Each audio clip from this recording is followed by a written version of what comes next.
Headley, a true ghost story, told live and unplugged in one take, by WSJ. Now, when I was a little kid growing up, the older guys always said, don't ever be caught out on the North Service Road at midnight on Saturday night. And of course I would ask, why not? And they would say, Headley. And I would say, what's Headley? And they would say, don't ask, or you're such a mouthy little kid, you're always asking too many questions. Just shut up and go away, go play somewhere. And so I never did find out who or what Headley was, until I did. Now, many years later, as soon as I was 16 years old, I took all the money I had in the world and I bought my first car. It was a black 1966 Rambler American. And that was considered a small car for that era. So that means it was about 3 times the size of a modern SUV, and you could fit 10 people in it comfortably. And I loved that car. I loved it, and I would drive around, I would cruise, I would drive anywhere I could. I would drive 24 hours a day if I could. But I couldn't because I spent all my money buying the car, and so I never really had any money for gas, which was a problem. I was always running out or just not able to go anywhere because the tank was empty. You can only run on fumes and a prayer so many times or for so long. Anyways, this one particular Saturday night, I was cruising around by myself trying to find the gang, and I finally figured they must be at the drive-in. So I'm getting a little low on gas, so I think I'll take a shortcut to get over there to find them and hang out with them. And so, of course, I took the shortcut, which was the North Service Road. And now remember, this is Saturday night. So I'm driving along on the North Service Road Saturday night, heading to the drive-in, when all of a sudden I hear that familiar sputtering sound. And I'm thinking, you know, if I put the foot on the gas and maybe speed up, maybe I'll be able to cruise down to the Esso station down on the corner there, and that's when the engine died. So there I am, out in the middle of the North Service Road, Saturday night, by myself. Car's dead. The nearest gas station is the Esso, which is about a mile away.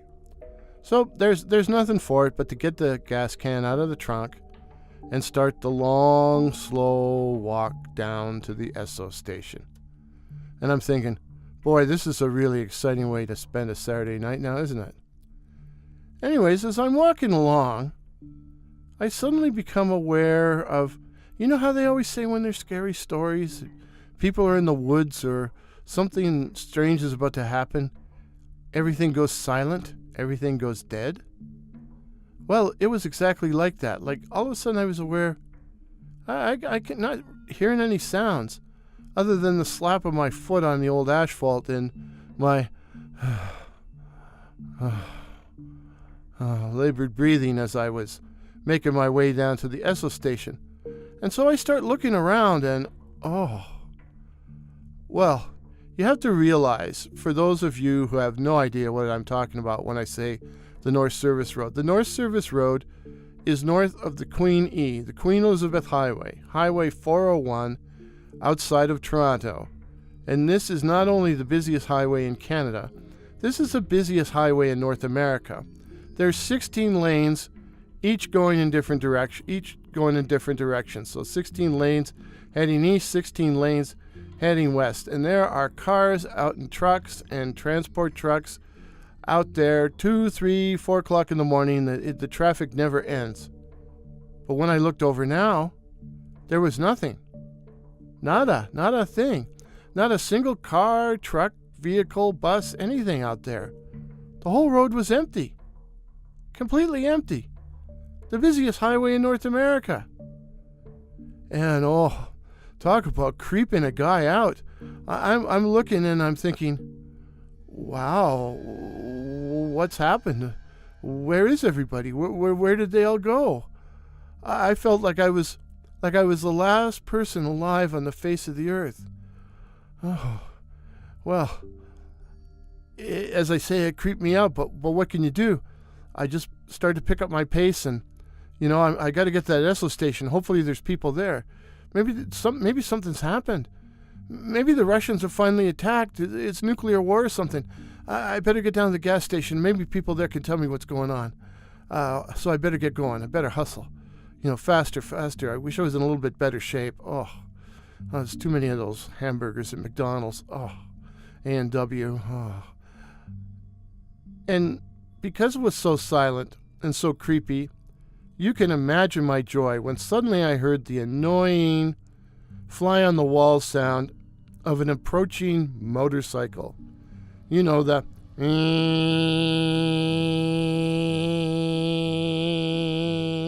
sound.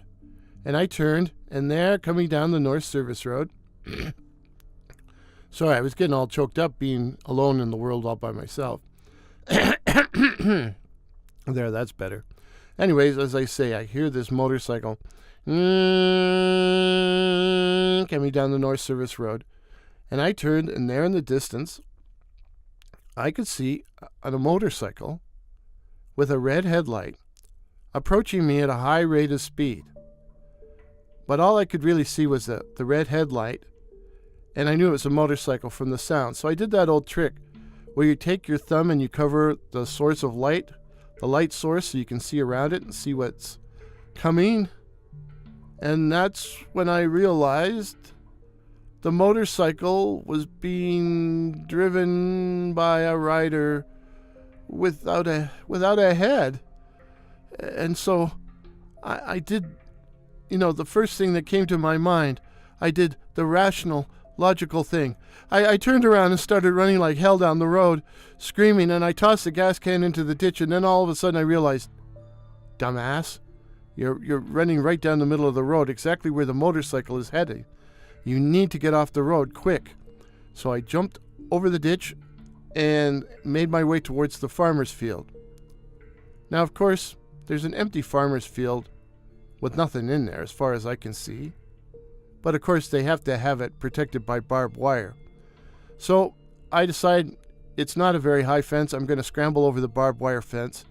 And have you ever tried to climb over a barbed wire fence when you're in a hurry? It usually doesn't end well. And this time, I came down on the other side, and I thought I was okay. But when I went to step forward, I realized the seat of my pants was caught on one of the barbs. And I was afraid of, if I pulled too hard, I would suddenly embarrass myself. And so I'm reaching behind me frantically, trying to find the barb and trying to unhook it from the back of my jeans. And all the time I can hear, because this motorcycle is getting closer and closer and closer.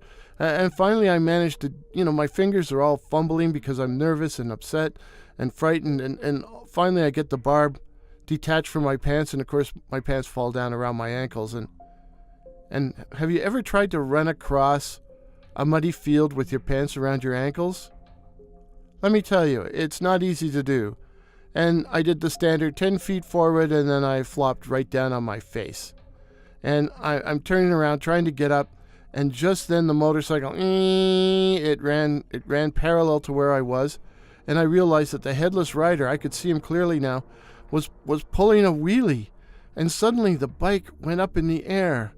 5, 10, 15, 20 feet in the air, and it sailed right over that barbed wire fence. And I could see it coming down towards me. I could see the big front tire coming down towards me, coming down. It's going to crush me. And then there was an explosion of red light. I shut my eyes. I was thinking, I only made it to 16. To think I died because I ran out of gas. But then I opened my eyes, and everything had vanished. The motorcyclist was gone. All the cars, oh, thank goodness, all the cars were back out there on the Queen Elizabeth, all 4 million of them. And there I was, lying in a muddy field with my pants around my ankles. But hey, I was alive. So I got up, pulled my pants up.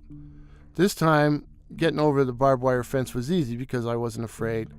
Walked back, fetched the gas can, And then I started up down the road to the Esso station, which is still like 3/4 of a mile away.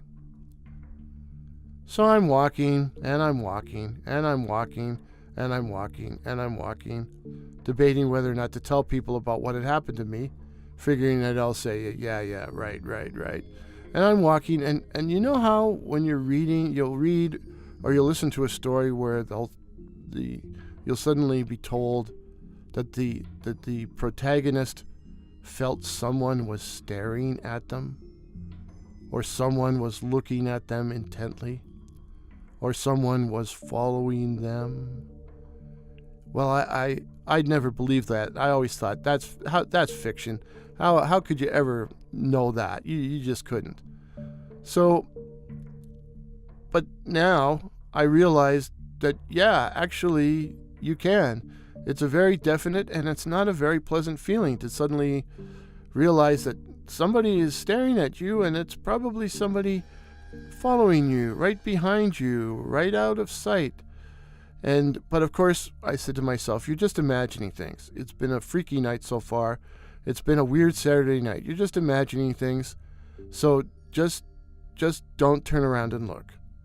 Don't turn around and look. And I started telling myself, I'm not going to turn around and look. I'm not going to turn around and look. I'm not going to turn around and look. I'm not going to turn around and look. Hey. I'm not going to turn around and look. Hey, I'm not going to turn around and look. Hey, I'm not going to turn around and look. I'm not going to turn around. Not going to turn around. Not going to turn around. Not going to turn around. I turned around. Oh, I almost had a heart attack on the spot, because there, floating 5 feet above the ground, was an ugly human head. No body, just a human head floating above the ground. And I said to myself, what is this? Is this one of those bobs or those night floater things? And it was a really ugly human head with long, greasy hair like a dirty Shetland horse, and a Fu Manchu mustache, and dark sunglasses and a German army helmet. And once again, I did the logical, sensible, mature thing. I turned around and started running like hell. I ran. And every time I looked over my shoulder, the head was right behind me. And I thought, if I could only make it to the Esso station alive, if I could only get there, if I could only make it to the Esso station. And I started to pray, but my prayers got a little bit mixed up, and I started praying, Esso, oh Esso, help me, Esso. Please, Esso, save me, Esso. Oh, Esso, I promise, Esso, if you save me, Esso, I'll never sin again, Esso. I'll never covet my neighbor's 16-year-old daughter again. I'll never worship graven images, Esso. I'll be a good boy, and Esso, please help me, Esso, please help me. Well, eventually, after a long run of about 30 seconds, because I probably could have set an Olympic record, I reached the apron of the Esso station, and I found it was brightly lit. The whole apron was brightly lit with those big arc lights, and suddenly I felt safe.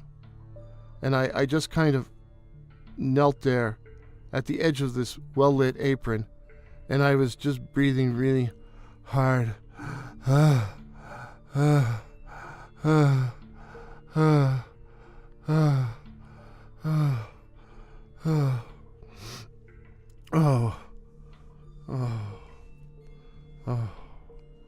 And when I finally got my breath back, and I was able to turn around, I realized the head was gone.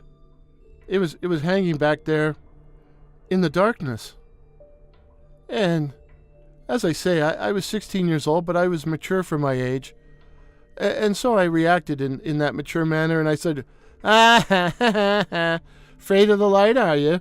Afraid? Well, I'm not scared of you. I wasn't scared of you. I was just running because I want to see my friends later. That's all. I'm not afraid of you. You afraid of the light, are you? You creature of darkness, you? Nah. I'm not afraid of you. And it was at that point I remembered something that I had read in a library book. Now, later in life, I went to work in libraries. And I have a word of advice for all of you out there. Don't ever believe everything you read in library books. Because this particular library book, it said, if you approach a ghost and ask it, what do you want? It has to answer you. And so I turned around, walked over to the floating head, looked it straight in its dark sunglasses and said, "What do you want?" Well, suddenly the sunglasses seemed to melt or fade away, and they were replaced by a pair of beady red eyes that were boring into me, and I had to stare at them, and I just couldn't tear my vision away. I just had to gaze into them. And as I looked, the beady red eyes became a vortex that started to swirl, drawing me into it. And before I knew it, I saw that the head was slowly floating backwards, but I was walking towards it, and I'm moving towards it. And the head was floating backwards even more, and I was moving towards it even more, even faster. And I was following it, and the head was moving back even faster and even faster. And the next thing I knew, I was actually running. I was chasing the head, and it was going back faster and faster and faster and faster, and I was running after it faster and faster and faster and faster and faster and faster and faster, and then I tripped and fell into a ditch, and everything went black. Until I suddenly felt someone shaking me by the shoulders, and slowly becoming aware of my surroundings, I saw on the road an old baby powder blue VW bug idling on the road, and my buddy Peter down in the ditch with me, shaking me by the shoulders and going, "Are you all right? Are you all right?" And I said to him, "Well, what happened? What time is it?" And he said, "It's 4 o'clock Sunday morning. Your parents are frantic. Everybody's looking for you everywhere. I found your car abandoned, and I've been driving up and down the road looking for you. What? And then he suddenly said to me, "Were you out here at midnight?" And I said, "Yeah." And he said, "Did you see Headley?" And I said, "What is this Headley? Would somebody please explain to me what's going on?" And he said, "Well, Headley was this guy. He was a real obnoxious jerk. Look up bastard in the dictionary and you'll find his picture there. He was a real obnoxious jerk. He was a biker wannabe. He wore a black leather jacket and a German army helmet, an iron cross around his neck, and dark sunglasses. You know, the whole routine. And he liked picking on people that were smaller on him, or starting fights, or getting into arguments with people in bars and stuff like that. And he also liked to drive his motorcycle, which didn't have a muffler, his old chopper, up and down suburban streets at 2 and 3 o'clock in the morning, you know, on work nights, just to wake everybody up. I mean, this guy was a jerk with a capital J. Well, a couple of the people that he pissed off got this idea. You see, every Saturday night, Headley would go to the top of the service road. And the service road, by the way, ran for about 15-20 miles. And he would get to the top of the service road on that chopper of his, and he would just floor it down the service road, right down the middle, getting that chopper up to 110, 120 miles an hour with his greasy hair flying up behind him. That's what Headley liked to do for recreation. Well, these guys knew it. So you see that sign over there, the speed limit sign? Well, they attach one end of a piano wire to the post for the sign and strung it across the road and attach the other end to the barbed wire fence over there. And sure enough, Headley comes through here at about 110 miles per hour on Saturday night, and the piano wire shears his head straight off. It actually landed right here in the ditch, right where you are. That's where his head landed. And of course, the motorcycle had a lot of momentum, so it continued down the road before it finally toppled over and crashed at the Esso gas station. You know, about a mile from here. So that was my encounter with Headley. And I am no longer curious about who or what Headley is. I'm good, thanks. I don't need to know anymore. But this is a story, and stories should have morals. So is there a moral to this story? Well, the moral to the story is, I never set out on the North Service Road ever again. Not even in daytime, not even at high noon. And I always made sure I had a full can of gas in my trunk.